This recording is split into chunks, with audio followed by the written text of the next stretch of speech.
Hi, எல்லாருக்கும் காலை வணக்கம். சாதம் இன்றைக்கி வெட்னஸ்டே சமையல் காட்டுறேங்க. சாதம் வச்சுட்டு காரக்குழம்பு வச்சேன்.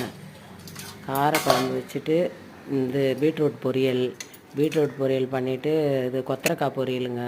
முட்டை வறுத்துட்டு கொத்தரக்காய் பொரியல் பண்ணேன். அப்புறம் இது சாப்பிட்றதுக்கு தோசை ஊற்றினேன். இது டிஃபன் சாப்பிட காலையில். அப்புறம் இது ஊற்றி சாம்பாருங்க, தொட்டுக்கிறதுக்கு சாம்பார். அதுக்கப்புறம் இப்போ சாமான் கழுவணும். இன்னும் பாருங்கள், அங்கே பாத்திரம் கிடக்குது, சாமான் கழுவணும்.